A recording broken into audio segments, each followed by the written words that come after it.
Yep. Chipped ham and football. That's what Pittsburgh does. And it's the Paul Zeise live show. This is like a sitcom crossover here tonight on the Post-Gazette PG Sports Now YouTube channel. I'm Brian Batko. He's Paul Zeise. What's going on, man? Not much. I think in your world today there was a little bit of activity, which was probably good because it kept you all distracted from the bigger story going on in the world right now that seems to have people all nuts.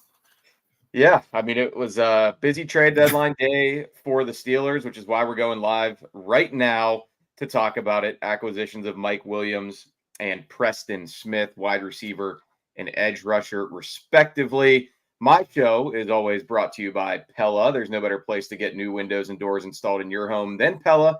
They can help you save on energy costs year-round. Schedule a free in-home consultation with your local Pella windows and doors to find the right product for your home and budget. Give them a call at 866-593-1560 to discuss a project further with them. That's 866-593-1560 to get started planning on your new windows and doors installation with Pella Windows and Doors of Pittsburgh. Paul, tell people about Archie's. We love it. Well, of course, Archie's is the place. The game is always on at Archie's on Carson Street. Pittsburgh's best place for food, drinks, and sports. Open Sundays for the big games, 12 to 2 a.m., believe it or not, on Sundays. And also be sure to check daily drink specials and stop in for 80-cent wing nights Monday through Thursday. When you get there, tell them Paul Zeise sent you. Oh, that sounds amazing right now. Paul, is it your birthday? It is indeed my birthday, yes. Happy birthday, Paul. I'm 54 years old. What could be better than doing this show right now to celebrate? But yeah, let's go ahead and get into it. I know Archie too. Thank you, Archie, for supporting the show. Yeah, I mean, Omar Khan did not sit on his hands today like he did on this day a year ago.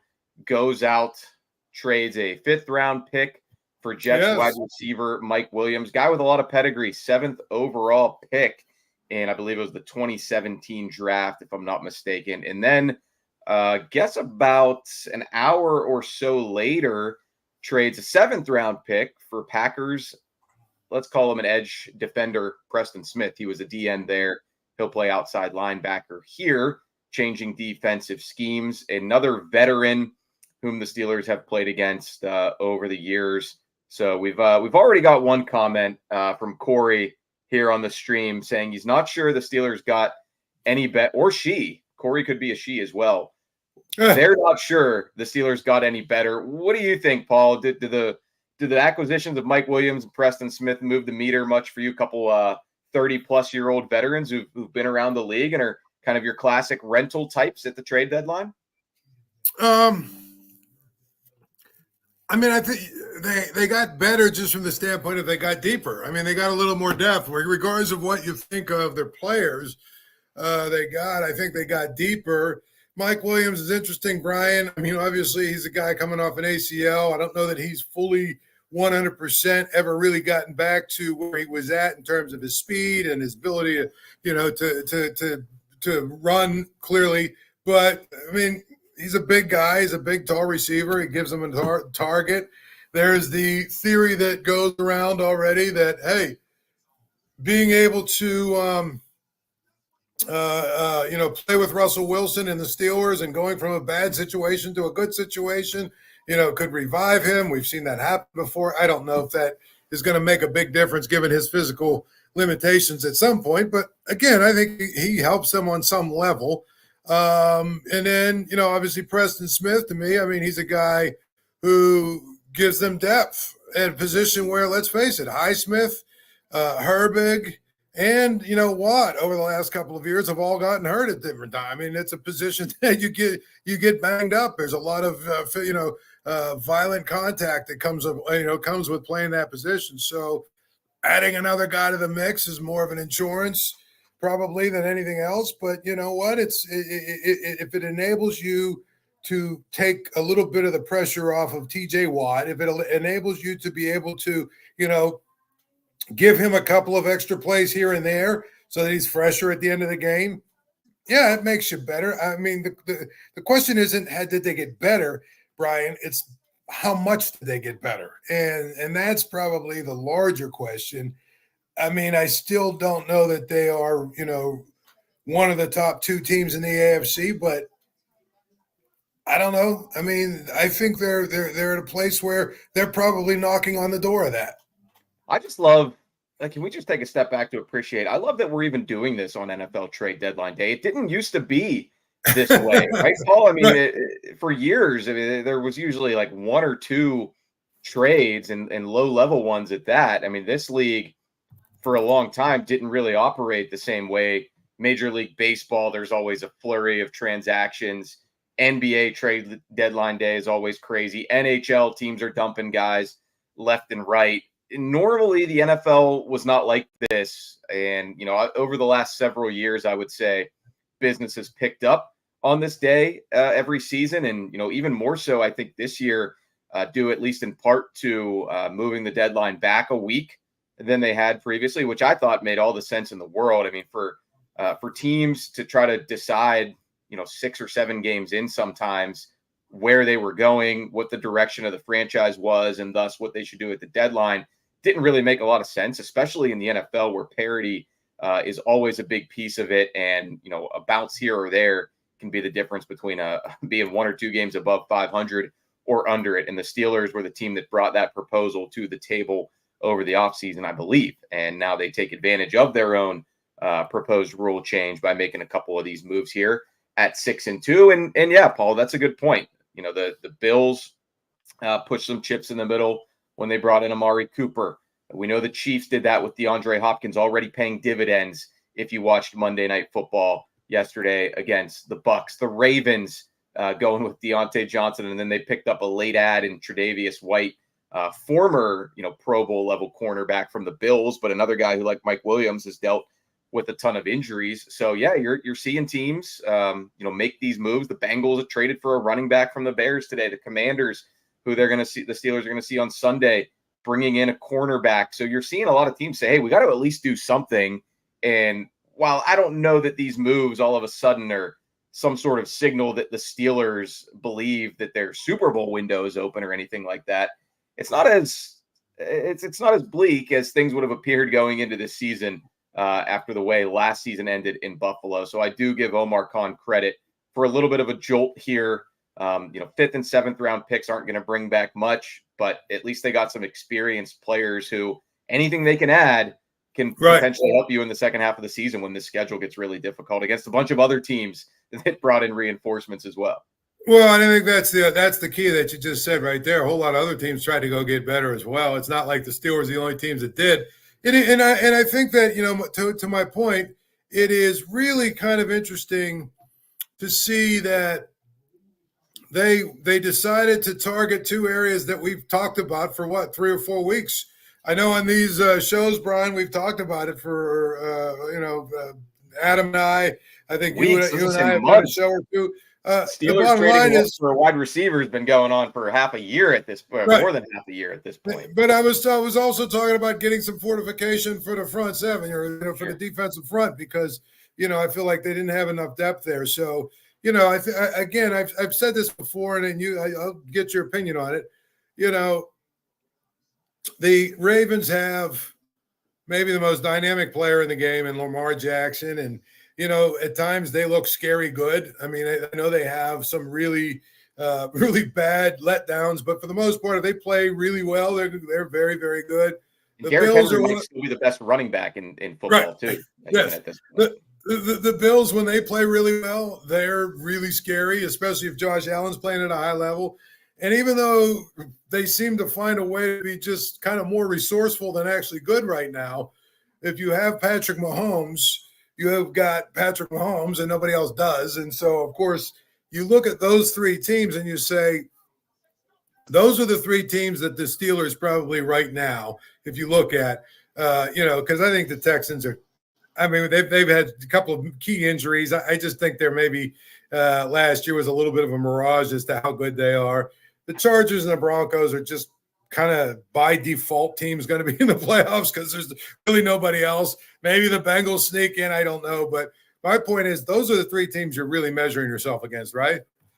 Yeah, and I think those ones are up there for sure. You still have to face the Bengals twice in the second half. They're not having the season that anybody anticipated down in Cincinnati. But if they can just stop the bleeding at all defensively, you have to think that Joe Burrow, once he gets the full complement of offensive options for him with Jamar Chase and T. Higgins and company, that they can still put points up, which they have.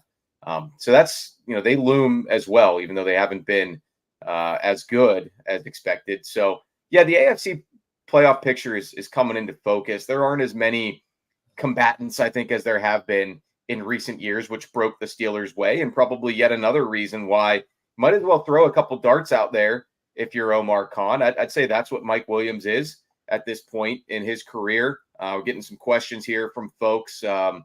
Somebody said, can he still take the top off the defense, or is he just going to be a recipient of Pickens getting doubled and maybe get those one-on-one matchups? Either one, I think, can help this team. Whether he can stretch the defense with his size and straight line speed, or throw him some of those contested catches if they are double teaming Pickens. At least it's another well that Arthur Smith can go to. I think Van Jefferson has been solid and reliable more so over the past 2 or 3 weeks, but no one's going to mistake that for dynamic. And even Mike Tomlin, when asked about the wide receiver core today at his press conference, I guess about an hour before Omar Khan ended up shaking up that wide receiver core, he didn't heap praise on them. He basically said, these guys are doing their job. They're making the plays when it comes to them. Right. But clearly with somebody like Mike Williams, they're hoping that for minimal, compensation going out to the Jets, that maybe they do have somebody who can make some more plays for Russell Wilson and actually lift this team a little bit offensively. And they traded. I mean, it's not that a Fitz a lot to give up, but I mean, that's a pick that can be useful. So I don't think they're going to bring him in here just to sit on the bench. I think they're going to bring him in here and they're going to use him. Yeah, I mean, I would think that that's the you're not going to give up a 5th round pick for somebody that's going to, I actually read somebody saying that basically they think, well, this is a guy that is going to be this is going to be somebody who might not get a helmet a few weeks. I don't know that I see that where, to me, I think he's one of your top 4 receivers immediately, right? Yeah, I mean, might not get up to speed this week for DC because he's got to learn the offense. Right. And he's got to get acclimated here. But yeah, I would think after this week, it's going to be all hands on deck when you go to when you have Baltimore come here. Right. So it is basically a thing of where he's going to be a part of what they're doing. And, the interesting thing is Van Jefferson and Calvin Austin, they basically, until this last week, really didn't do a whole lot. I mean, they were kind of guys that were just sort of what we thought they were, which is kind of guys. Now, against the Giants, they went crazy. And I think that, they went crazy, and all of a sudden it was a situation of where you started to say to yourself, well, are they good enough? And I actually thought that maybe that what they did would cause Omar Khan to basically say, well, you know what, maybe we don't need to go out and get a receiver. Clearly that wasn't the case. I think if you ask them, in secret or whatever, do they wish they got somebody better than Mike Williams? Yeah, they probably would say, yeah, but this is what they got, and that's what they were able to do. I think the biggest strike against the Steelers front office in this would just be comparing it to the Chiefs getting DeAndre Hopkins for a 5th that could become a 4th. I mean, that's the one where you're like, okay, I'd probably rather have Hopkins than Mike Williams, all things being equal trade value wise. I mean, hey, we might never know why that didn't happen. The Chiefs, and here's the other thing to keep in mind too. I think Omar Khan's a good general manager, and I think he's done a good job since taking over for Kevin Colbert. The Chiefs have won back-to-back Super Bowls in part because they have Patrick Mahomes, but in part because they might have the best general manager in the league. So sometimes you're not going to outfox maybe the best GM in football right now. Sometimes you're just going to come up short, as you do in games or in coaching matchups as well. Perhaps that's what happened here. It's also, I mean, I think you could argue too, like, hey, if Khan would have taken it right up to the trade deadline at 4, could he have flipped another 7th for Williams instead of a 5th? Maybe, but that's why these negotiations are tricky. I mean, that's why it's difficult, maneuvering rosters around at this level, because you just never know. GMs can be bluffing you. Other teams can jump in. So they probably had that offer on the table, and at some point around 130 just said, all right, let's stamp it. Let's do it. This is the best we're going to get. So maybe Mike Williams will be plenty motivated to, to make the Jets think they should have been using him more, or make the Chargers think they shouldn't have let him walk. Apparently the Chargers were even interested in potentially reuniting with him. So, I mean, he's been a 1,000-yard receiver guy a couple times in his career. And Paul, he checks off the biggest prerequisite for a lot of Steelers receivers. He once torched Pitt for more than 200 yards in a game. If you remember Pitt Clemson in 2016, he had like 15 catches and 202 yards from Deshaun Watson. I covered that game. Obviously, Pitt pulled that off and beat the number 2 team in the country, but Mike Williams went absolutely insane down in Death Valley that night, much like James Washington and Ryan Switzer over the years. Anything else you wanted to say on Williams before we shift gears a little bit and talk about Preston Smith coming in here? Well, no, I think one of the things about Williams too is I think his health is, if he's 100% healthy, and obviously, he must be, if he's a situation of where he's just kind of gonna get a little stronger each week, or a little, a little bit better every week as he gets further away from the actual surgery. Apparently he has been. I went back and I watched some of his recent interviews with Jets media, and I mean, they've kind of been asking him about that every week too. And he said he does feel good physically. Take it with a grain of salt, but I mean, he seems to be on the up and up that way. Right. I think that's the thing. I think he's getting better. And so at the end of the day, if every week he gets incrementally a little bit better, then all of a sudden I think we've got a pretty good situation.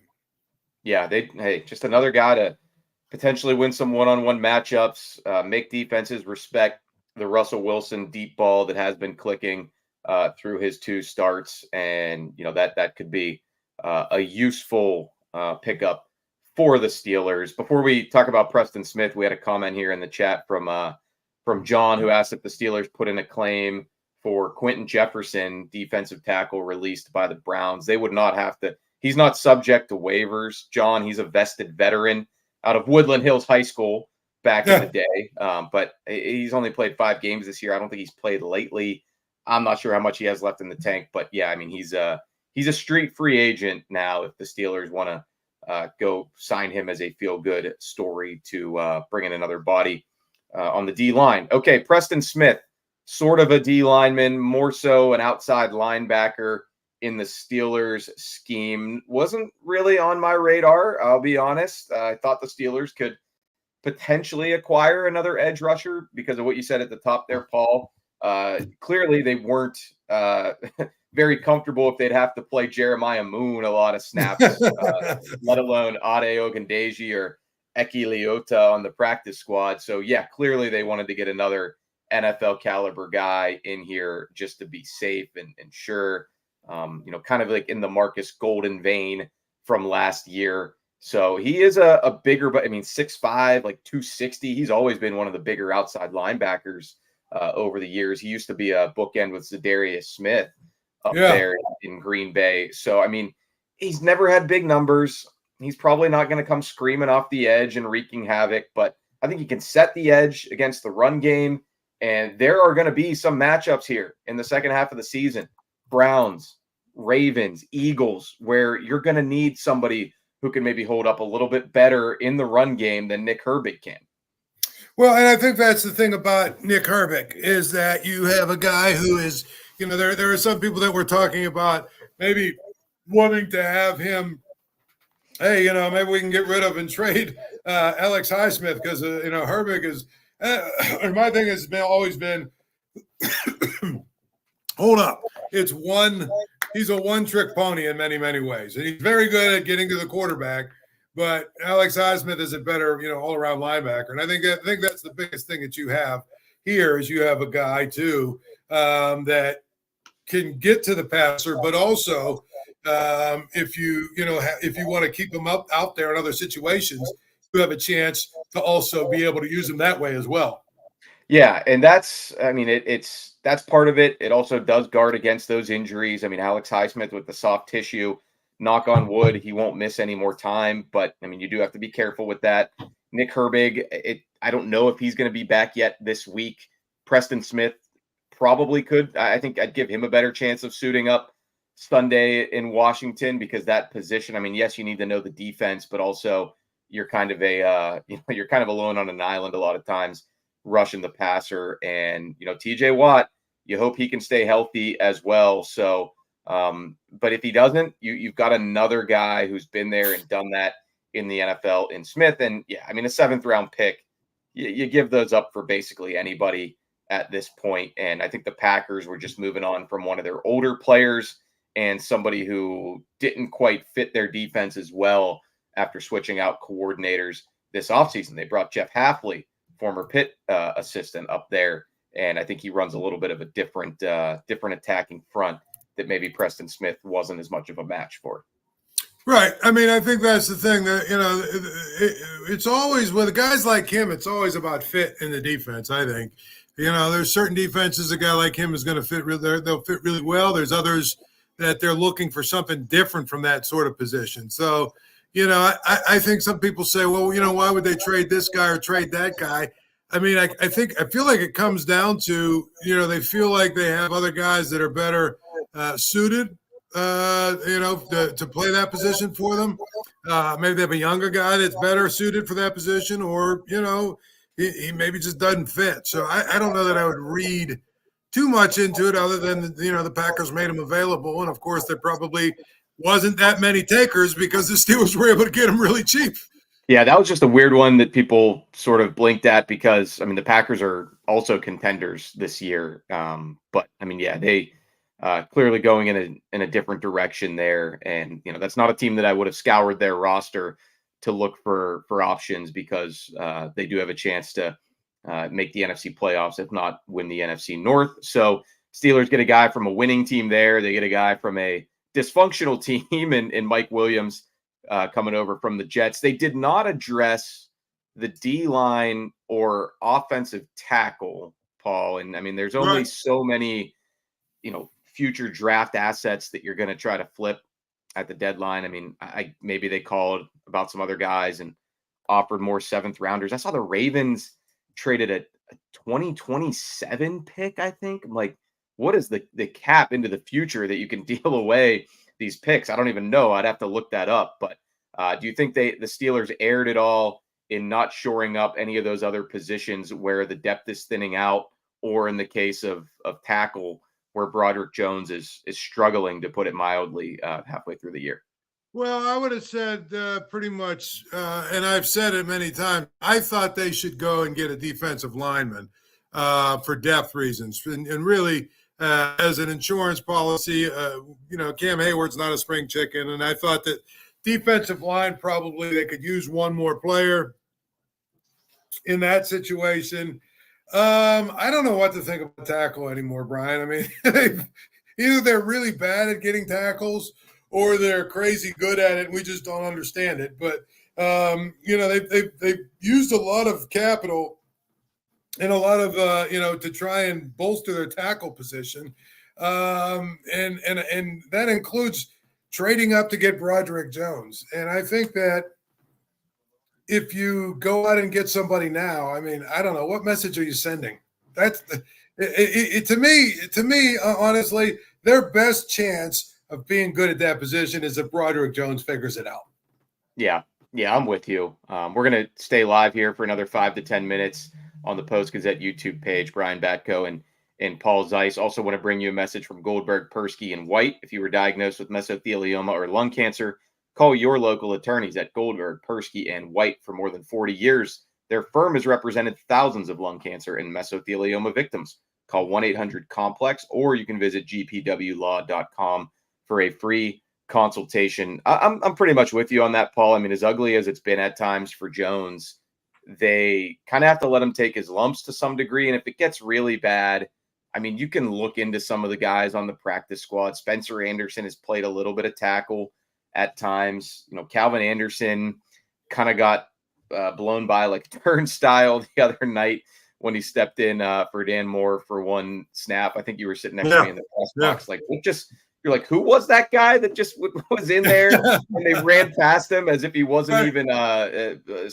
setting up in a pass set. But I mean, he's an NFL veteran too. it's a little bit difficult to come in cold off the bench and block somebody like Azeez Ojulari. So, they do have other potential options if it really goes bad for Broderick Jones. So I'm not going to hold anything against Khan for not making a move there. And on the D line, anybody that you would have traded a seventh for probably would have been fairly similar to Braden Fehoko, who was on the practice squad and was on it all last year, left training camp with a shoulder or pec injury. He's played in the NFL for the Chargers. He's been a two-gapping, run-stuffing, sort of one-trick pony as a nose tackle. So you at least have that guy in the building. I think receiver was clearly the big one, and edge rusher, a little bit of a luxury that they would address if they could, and think they found the right guy to do that in Preston Smith. Right. I mean, I think that I was just trying to look it up. A defensive line just got traded somewhere from where, obviously it must have been like an hour ago or whatever. It was like Khalil Davis. He used to be on the Steelers practice squad, and so did his brother, Carlos Davis. What did he go for? He must have gone for a seventh, right? I'm guessing. Anecdotally, it feels like there's more deals being made this year than there has been. It feels like there's been more players. Yeah. There's been more players moving from one spot to another. What we haven't seen is what you see in baseball from time to time. We haven't seen like one of these teams, like really bad teams, just basically, unload everybody, fire sale, whatever we call that. The Panthers a little bit trading Deontay Johnson and then the other receiver, Jonathan Mingo. But hey, they ended up. We'll finish out the show with this. The ones who got away, the fish the Steelers didn't catch. Adam Thielen didn't get traded anywhere else. Yes, so I guess either the Panthers really valued his veteran leadership for the rebuild, or every other team too around the league was like, no, he's old, he could be hurt, and he has a terrible contract. Darius Slayton didn't get pried away from the Giants. Not really sure why. Maybe they want to try to re-sign him because he has played pretty well recently, and maybe they'll try to do more business with him this offseason. Tyler Boyd is languishing away in Tennessee with Mason Rudolph and the Titans, although they're coming off that win against the Patriots. Obviously none of the big names or big ticket receivers who were bandied about from more so wishful thinking Steelers fans than anything. DK Metcalf. I don't even know if I mentioned Tyreek Hill in that breath because that was only the truly most delusional, but it's not like the Jets were moving Garrett Wilson, no Calvin Ridley gone from the Titans. I think the market somewhat dried up, and it was what it was for Omar Khan. If you remember, there was one of the guys in town who's really bad at predictions, claimed he had sources saying they were really close to Cooper Kupp. And a few weeks before that, he said they were really close to Brandon Ayuk. It was a done deal. So there's two more names, and both of them. I forgot about Cooper Kupp. I think what the Rams have done the last couple games took him off the table, and I wonder how much of that was kind of smoke to begin with, or just putting out feelers if they could get a team to give up a crazy amount of assets for him. That's kind of where I'm going to leave this whole discussion, Paul, because we're getting a decent amount of comments from people here that it was an underwhelming trade deadline for the Steelers, and they didn't really get much better. And I mean, what good are Mike Williams and Preston Smith?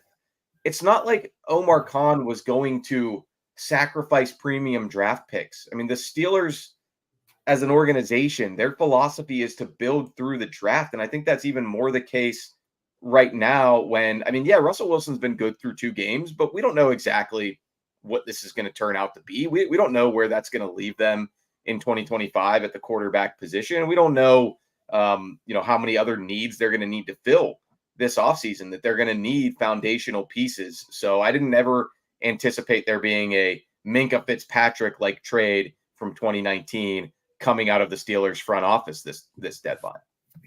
No, I actually heard somebody somewhere, I forget who, it was either on Twitter or basically said the Steelers acquired Chase Claypool and Mike Williams. Here's what's funny, Brian. The Steeler fans are generally prone to hating these kind of moves. They're underwhelming.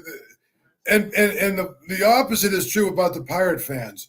I mean, the Pirates at the trade deadline could pick up a guy who's the worst player, on a different team, and you have all the Pirate wonks come out of the woodwork to basically tell us how great this guy is based on some metric they can figure out. So all I'm trying to say is, I think if you were looking for a big splash and you were looking for this team to get, markedly better and, go out and get a real difference maker, well, then, yeah, I guess you'd be disappointed. But in terms of making a couple of smart moves that at least give them some insurance policies and increase their depth a little bit, and maybe get, add a couple of guys who will contribute in some ways. I mean, I don't know. They really didn't give up a whole lot. A 5th and a 7th round pick. That's the one thing I was looking up. I mean, Brian, people were telling me about, what a stiff price a 5th round pick is. The Steelers' last 5th round pick was in 2021. It was Isaiah Milk. Before that, it was which they traded up to. I think they traded a 4th the next year to even get that pick. So it doesn't. Yeah, they aren't putting a ton of value into those picks. Now that's probably. Well, let's say, hold on.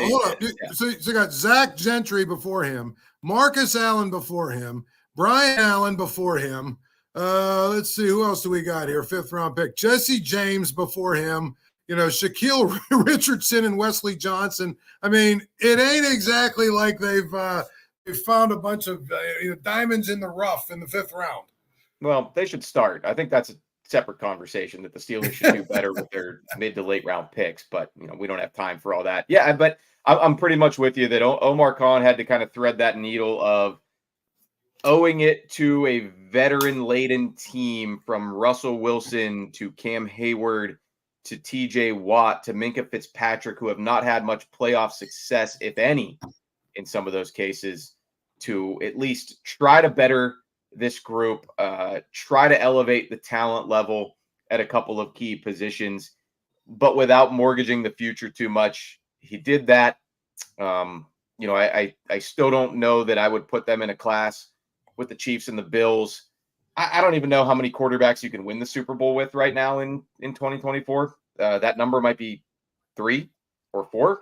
Because even in recent years, when guys like Jimmy Garoppolo and Brock Purdy have come close, a few plays away, well, close is not the same as getting it done. So a few of those plays were throws that needed to be hit, or the opposing quarterback with the superpowers who makes the unbelievable pass to get the job done. So it's a little bit boomer bust in that way for the NFL, but I do think the Steelers made their roster better. They had some guys at the bottom of that thing who weren't adding much. Maybe Mike Williams and Preston Smith can, and that to me is the bottom line when you're also going to have another offseason of uncertainty here, starting with the QB position.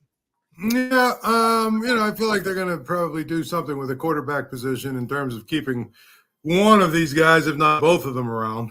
A lot of season left, though.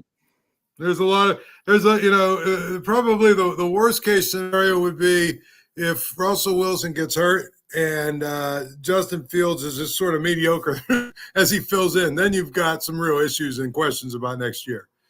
Absolutely. All right, Paul, anything else you want to add before we get out of here? No, I think we're good. I think we just now we just have to sort of see what it all looks like, I guess, on Sunday when they play the Redskins. What are they called nowadays? The Commanders. That should be an interesting thing. The Washington Football Club. Listen, I'm old. It's so, even though it's been a few years, it's still hard for me to not think of them as the Redskins. Just like I was up to see the Yankees play Cleveland, and for about 4 or 5 different times I kept calling them the Indians. I'm old.